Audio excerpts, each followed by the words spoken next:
In most parts of North Carolina, you can expect the weather to impact your life starting today and lasting until next week. If you're watching from home, hopefully you've made all the preparations that you need because depending on where you live, it's about time to stay put. Please do not be out on the roads unless it is absolutely necessary. That's for your own safety, as well as the safety of the NCDOT road crews, the State Highway Patrol, the power company line crews, and other emergency workers who are already hard at work. Starting today, we're anticipating sleet, ice, and freezing rain, whether you do not want to be driving in. And the next week is going to be cold. In most of the state, we expect temperature to fall below freezing every night for the next week. Whatever ice or snow is on the ground at the end of the day will refreeze overnight. Black ice will remain a risk in many places into next week, especially on bridges, overpasses, and shaded areas. Dangerous traveling conditions are not, however, our only concern. Please plan for the possibility that you'll not only be stuck at home for a few days, but that you may be without power. Ice accumulation is heavier than snow, and it can knock over trees, which can then fall on power lines. Avoid any downed power line and report it to your utility. Fellow North Carolinians, this is a serious storm. We are taking it seriously, and so should you. Last night, I requested an emergency declaration from President Trump, which we received approval of that request within the last hour. This declaration enables us to access federal assets so that we can deploy additional generators to critical facilities like hospitals, support sheltering operations, provide emergency food, water, and fuel, get help from the Forest Service to remove downed trees. We are grateful for the partnership of the federal government and its quick approval of our request. At the state level, we have shipped more than 100 pallets of meals and drinking water across the state, in addition to more than 700 cots and blankets. The State Highway Patrol is ready to clear roads and respond to emergencies. NCDOT is fully stocked with fuel and salt to respond to the weather around the clock.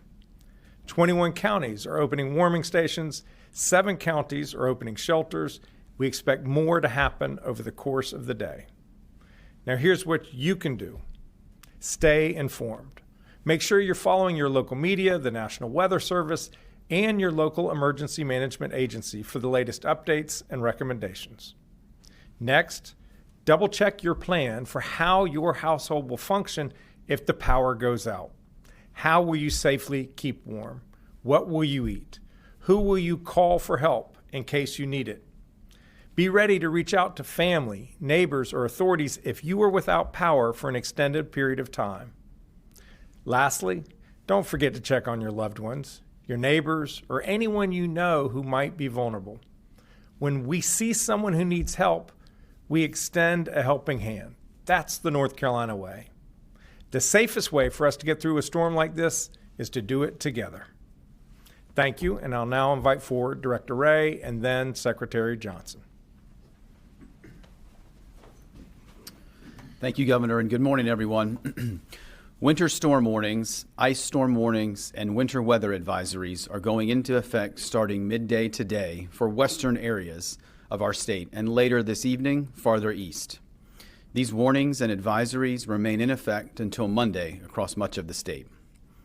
Significant wintry precipitation is forecast over the weekend with major impacts lingering into early next week as dangerously cold temperatures are forecast. Light wintry precipitation has already begun across the far western portions of our state, but impacts will be limited until accumulation begins around midday across the mountains. Mixed wintry precipitation will expand into central and eastern portions of our state by late this afternoon and into the evening hours. Sleet, freezing rain, and rain will continue through Sunday and into early Monday. Major impacts from significant ice accumulations are forecast across the southern mountain regions and into portions of the Blue Ridge Escarpment, where 3/4 to over 1 inch of ice accumulations are expected. At this time, much of the Piedmont is forecast to receive greater than 1/4 inch of ice accumulations. The greatest snow and sleet accumulations are expected across northern portions of the mountains and the northwest Piedmont, where 2 to 4 inches is forecast, While precipitation may begin as light snow, most of the accumulations will be from sleet. With cold temperatures settling into the region, any accumulations will linger into early next week and black ice is possible each night. All North Carolinians should be finalizing plans now and should be prepared to stay home and off the roadways starting later today through early next week. The State Emergency Response Team, including all of our interagency partners, the private sector, our nonprofit and volunteer agencies, remain activated. There are 51 local states of emergency, and as the Governor said, 21 local emergency operations center activated or are in monitoring status. We continue to support commodity distribution, and as of this morning, the State Emergency Response Team has distributed approximately 120 pallets of MREs, or meals ready to eat, and drinking water to assist communities with shelter or warming center operations. This is in addition to approximately 1,100 cots and blankets to supplement local supplies, as well as the commodities that have been shipped into local communities over the past several months as we work to build local capacity. Many communities across the state are opening shelter locations or warming stations. For the most up-to-date information on those resources available in your community, please visit your local government and local emergency management agency's website and social media accounts. The North Carolina National Guard and the entirety of the North Carolina State Highway Patrol are active and on station today across the state to assist local communities and state partners with clearing roadways, responding to emergencies, and with transportation needs. 95 National Guard force packages are on station and will be assisting with clearing roadways from downed trees, helping disabled motorists, supplementing first responders, and assisting with commodity distribution. These force packages remain at approximately 454 soldiers, 182 vehicles, and 3 UH-60 Black Hawk helicopters.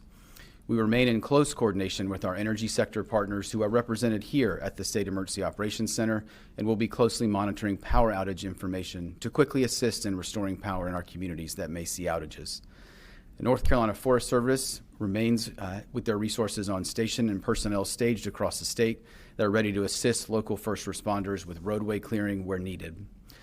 Our communications personnel and equipment, as we have discussed in previous days, have been pre-deployed to assist with degradation of the 911 systems, radio systems, and phone or data systems. If you have an emergency and call 911 and another community's 911 center answers, do not hang up. Provide them with detailed information about your situation, your location, and they can and will assist you. As a reminder, 911 should be used for emergencies only. For general information, please call 211 or follow your local government and emergency management websites and social media accounts. We will continue to work with the entire State Emergency Response Team, our local and state governments, the private sector, our nonprofit and volunteer agencies, as the forecast continues to evolve to ensure we can support our 11 million North Carolinians. Finally, as I said yesterday, please check on your friends, your family members, your neighbors, or those in your community who may need additional support this weekend. We're going to see significant winter storm impacts, and we are stronger and more resilient together. Thank you, Governor. I'll now turn it over to Secretary Johnson from NCDOT. Thank you, Governor and Director Roy. As we start to see some of the initial waves of this storm in the western part of our state, I want to reiterate what others have said this morning. Please avoid travel this weekend unless it's absolutely necessary. By staying off the roads the next few days, you'll not only help keep you and your families safe, you'll help keep our crews, emergency responders, and other personnel safe as they do their important work. If you choose to drive in the conditions that we anticipate will impact our roads, you are rolling the dice with poor odds. The risk of crashing in these conditions is high, which can lead to serious injury or being stranded in a disabled vehicle in bitterly cold conditions. One thing that's important to note in the days ahead is that freezing temperatures will continue to create hazardous conditions on the roads. Just because precipitation isn't falling doesn't mean it's safe to travel. If you're traveling by rail, please check Amtrak and NC by train for updated schedules, as many routes are closing ahead of the storm. Ferry routes may also be impacted due to high winds. Please check schedules ahead of any travel. NCDOT crews have been working tirelessly this week on pre-storm preparations. I'm grateful for all their efforts and for the work they'll do to help clear the roads in the days ahead. We have crews strategically placed across the state and ready to help with clearing roads, cutting branches, and assisting our utility partners in cases involving damaged power lines.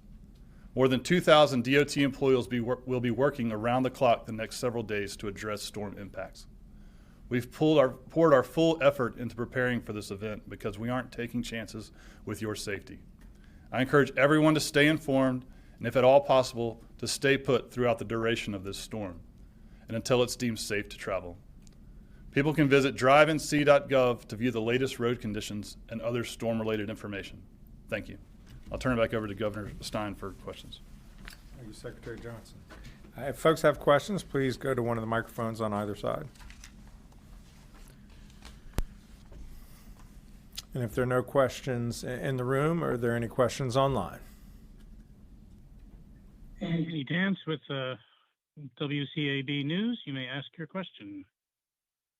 Hi, I'm Annie Dance. With the winter storm hitting communities that are still recovering from Hurricane Helene, will the state help with debris cleanup? And are you concerned about the risk of diseases like measles in emergency shelters? How is the state addressing that? I will invite forward the Secretary of Health and Human Services to answer the second question. We are concerned about the double whammy impact in western North Carolina. There are already a lot of downed trees left on the ground from the last storm, Hurricane Helene, and any future trees falling will create more headaches, create more fuel on the ground once we get into wildfire season. We intend to work closely with our partners at the State Forest Service and the U.S. Forest Service to make sure roadways are cleared, power lines are not impacted, and do everything we can to help people in western North Carolina get through this with the minimum impact possible. As it relates to transmittable diseases, Secretary? Great. Thank you, Governor. You know, anytime we have individuals in close quarters, we worry about any kind of communicable disease. So we ask that individuals practice those things that we've been talking about for a long time. If you're sick, keep your distance. If you happen to touch surfaces or are close to others, wash your hands frequently. Hand hygiene, keeping your distance are going to be two important things, particularly if you're in close quarters. Thank you. Any other questions online? Annie Dance has another question. Annie, please go ahead. Thank you. Just a quick follow-up about the roads. You had mentioned, the Secretary mentioned when deemed safe to travel. When do you expect that to be? No, we have to see how heavy a wallop this storm brings. The fear is the lingering cold into next week will continue to have real impacts on folks' ability to travel. If there's an area that's in the shade, if it's a bridge or an overpass where it's not getting ground temperature, those areas tend to stay icy beyond when you would think the ice should be there. And so we will, over the course of the coming days, have more information, more guidance for drivers. drivenc.gov. Did I get that correct? Yes, sir. Every time I throw out a website, I got to be worried. Folks should check drivenc.gov for the latest information in their part of the state. That's the other thing is you might be in the Far East and things actually may be better on Monday. But then you may be up in Boone or Watauga County and it's still hazardous to drive. So folks really need to be paying attention to what's going on in their local community.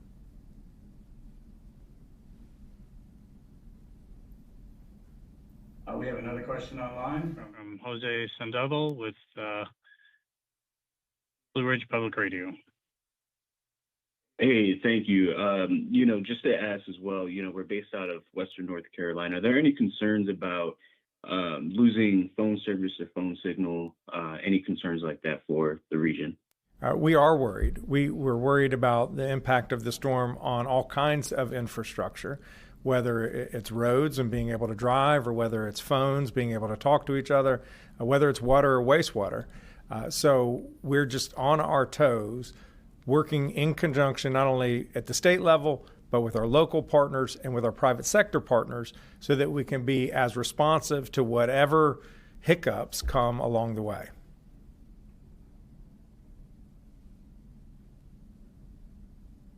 There are no additional questions online. Thank you all very much. Good luck getting through the next couple days.